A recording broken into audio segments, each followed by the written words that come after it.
I seem a little dark.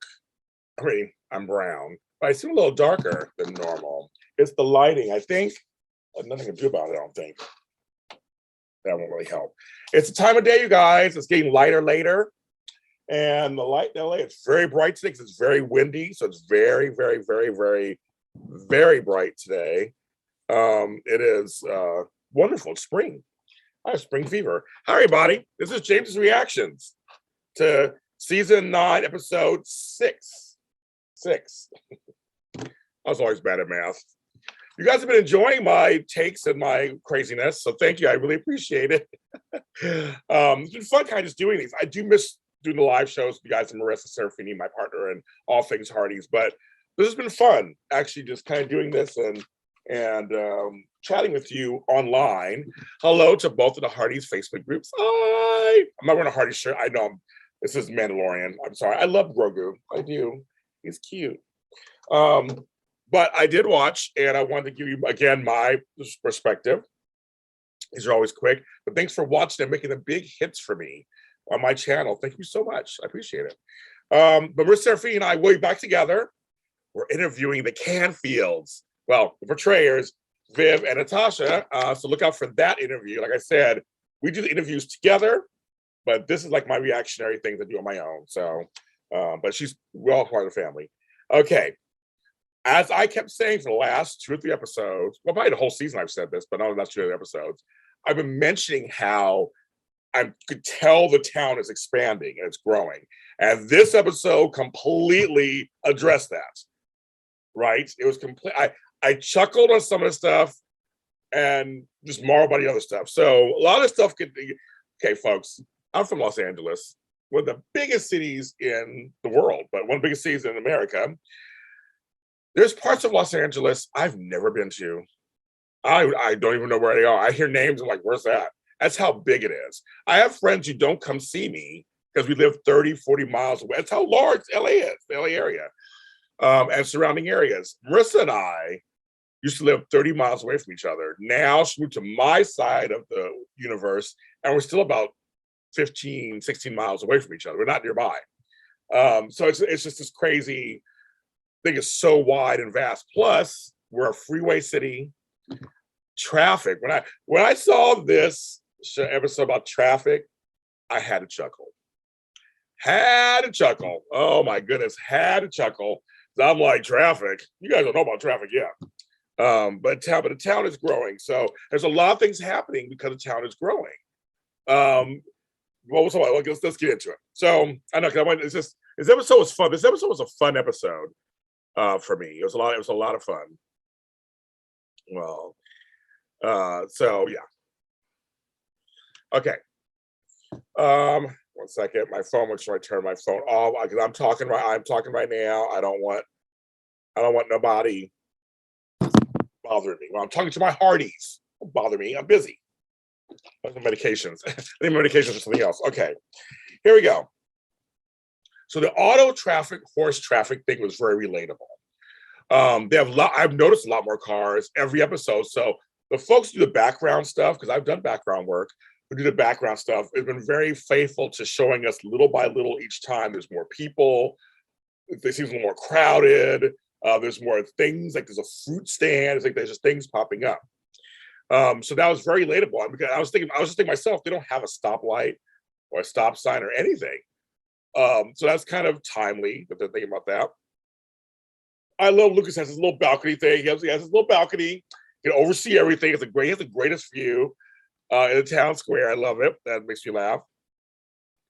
Made me also laugh that Florence, and this is something I talk about too all the time, she's like talking about how a new type of customer is coming in and they have no etiquette. That's why I love going, yes, now that the city is growing, people are starting to be, you get all kinds of people there. I know what it feels like. I used to work customer service, and I know what it feels like. Oh, I was like just laughing about that, about manners and everything. Now, again, with the town growing, you're getting all types that are starting to move in there. And another thing that's very timely, my water. Where's my water? Is Elizabeth said Rosemary, not for publication, and then telling a story. this should be really interesting because now Rosemary is pressed. As I know what that feels like, I'm pressed. This episode are a lot of things that I can relate to. Trust me. I'm like, I'm pressed. I have friends. We say this all the time. Okay, off the record, off camera. I'm gonna tell you something you can't repeat it. We say it all the time. So that's something that's also again timely. So I just have notes because when I do the show with Marissa, I do write down all these things, but now I'm just doing little notes of things I caught. Anna Green Gables, I watched the series. I didn't read the books, but I really enjoyed the series. So that was kind of timely. Or Newton is, having to deal with horses are so sensitive to everything. And so as a horse equine person, I know that for a fact. So to me, this is very realistic. They're trying to get, the whole Newton thing going without the horse. Rosemary wants to increase publication. This episode is very interesting because we're seeing Rosemary and Lee are two different, we always do this, but they're two different types of people. Lee is finding his purpose. And this episode completely spoke to me, you guys. It completely spoke to me when he talks because he writes an editorial and it's his opinion about the mayor, which is Hickam, which was their friend, which were their friend. My grandma's the greatest. I swear I am smart. They were friends, but now then they were opponents, and now he has something to say about it. He thinks Hickam was wrong for a job. And I think it's showing Lee in a very different light. But it's showing Rosemary too in a very different light. When Rosemary was like, you want to increase the next printing, and she was like, no. I was like, ooh, you're on Rosemary. Rosemary's become the sensitive one. Who would have thought that? I mean, that would happen. It should be that Lee wanted to keep going forward and pushing. And she's like, I don't want to do this. We've already started enough. And, one thing Dustin said, I'm like, oh, this is so timely. This is so timely. Oh my goodness. To today. Folks, I do opinion television. What I'm doing right now is giving you my opinion. I do opinion television. And there are times you got to figure out. I have friends who are in the business, obviously. I have a lot of friends on the show when it comes to heart. And it is a whole line of how much of your opinion do you give? What do you say? How you say it? Delivery. I've gotten in trouble. I have gotten flack. I've gotten yelled at, whether it's my fault or not. Marissa has also. We've gotten accused of things. I've written 2 books about the Hardys. You can get them online on Amazon. A little plug. A lot of things. It's I've gotten it all for giving my opinion. And so this will be really interesting to see as Lee and Rosemary go forward. They have 2 different mindsets, kind of. Very interesting. I'm looking to see that, but I can kind of relate to that being pressed. We have Allie. What was that? We have Allie, who really is. I love that actress, and I just love the character. She's a wild card, and she's having growing pains.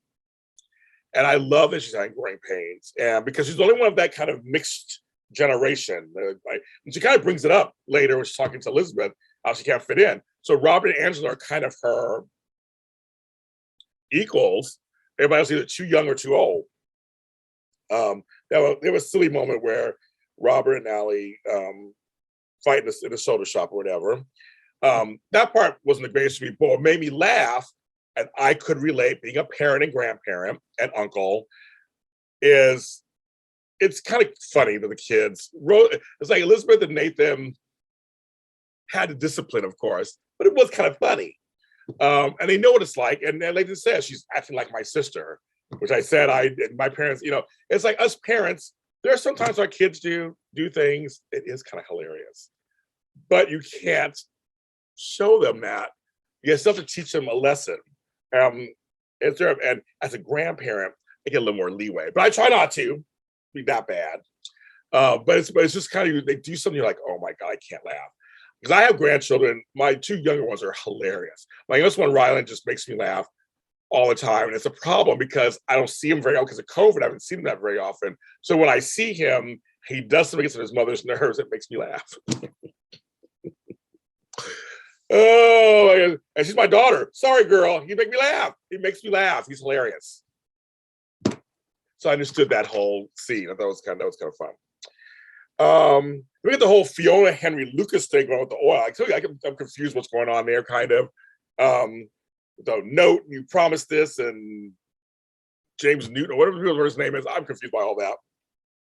But them bickering was hilarious. And actually, we're seeing the different interpersonal relationships with Lucas and Henry and Fiona. Now, Bill's involved. I kind of liked all that because it was kind of half humorous, but also it's a big serious point. And when Bill said, part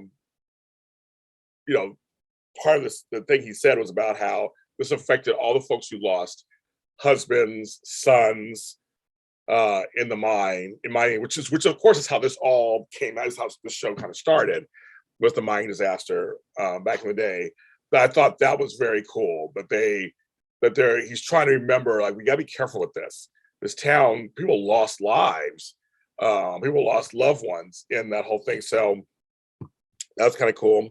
Lee got into a fight, but that was very unusual. They're trying to build a billboard. Like, who's trying to build a billboard? So again, billboards here in Inglewood, they're putting up those screens that show stuff. And to me, I'm like, do we need any more distractions while we're driving? They're like these huge screens that show videos and movies. I'm like, Maysu's being secretive still. It looks like next week's episode is all about her and that situation. So we get that. Flomo is so funny. They try to talk to Lucas about doing etiquette class at the saloon. He's like, no. Like, nah. And when Ned was going on about the peaches, I was thinking, didn't Gustavo borrow the peaches in the last episode? He said, I'll put it. I'll do it later because he was busy doing something else. So I was like, I kept thinking, I'm like, is something going on with Ned? But like, no, it's just basically he just forgot the peaches. I hope nothing's going on with him, but they just forgot to write him down. So that was that storyline. That part of the storyline was a little weird because they didn't show Gustavo and they never really went. It was a little disjointed for me. And that part was a little disjointed for me. But I always try to think they usually don't show stuff unless they need it for something later. So maybe, I don't know. Let's see, I got that on that page. Nathan wants to learn how to drive, after all, at the very end. Elizabeth wants a book wagon. Very cool. I think that's very cool to just give books to people who are underprivileged out there, which again is another metaphor or a relatable thing for us today about giving to people who don't have, especially books or anything from the arts. I believe that. And then Hickam is a major storyline. So we get to see a picture of his family. He's the only boy of all girls. They all have M names. And Bill is really taking him under his wing to show him. So it's funny. You got Lee, who's against him. Bill, both of them are sour because they didn't win. But Bill's like, let me show him what to do. Elizabeth even said to Lee, you're not acting like you like him. And so is Lee's ego getting the best of him? I don't know. But Bill's like, let me help you. I love the mentorship of him. Just walk with me. Like be mayorly. Just like, that's not even a word. I know it's not a word, but mayorly. And like just wave and that kind of thing. Everybody kind of looked at him a little differently. And that's because I'm really curious because they're making it. I'm trying to figure out what they're trying to do because they're making it kind of jokey. Like he tries to put his sign up and it falls. He can't get that stuff. But yet there's some real issues happening and he's getting attacked on every side. So I'm like, we probably should be serious about this, right? And I love that Bill said the editorial is one thing. It won't be the last time. Ain't that the truth, folks? Ain't that the truth? It won't be the last time. But he talked about how it was hard for him after Abigail. They brought up Abigail and how he took over and he just mentored him. I thought that was a great scene also. This show is so good. This one by fast for me. This episode went by fast. I couldn't believe it. It was already over. But it had a lot packed in there about the city growth. And I think that that is actually that's another lead of the story. There's lead actors. I think the story, the town has always been part of the story. It's like Sex and the City. New York was the fifth lady. There's certain cities that, Fraser, Seattle is part of the city. Like there's certain shows where the actual city plays a huge part, or background plays a huge part in the show. And I think When Calls to Heart, Hope Valley always did play a part. But I think now it's really playing a part. It's going to really come more to fruition, more to the forefront. And I almost forgot. Hickam and Faith, is that a couple? Did not see that. I mean, I did not see it coming. I'm almost kind of forward. I don't know. It's still a little new. I don't know what's going on there. I was like, wait a minute, what that is? I don't know. I don't understand. Hi, James. Hi, Junior. Of course, one of your hearties. Thanks for listening to my shenanigans of the show. Be back again next week with another one. But yeah, keep a lookout for our Natasha Burnett, Viv Leacock interview coming out shortly. And that'll be out, and I'll be sharing with you guys also. Have a great day, hearties. Talk to you later.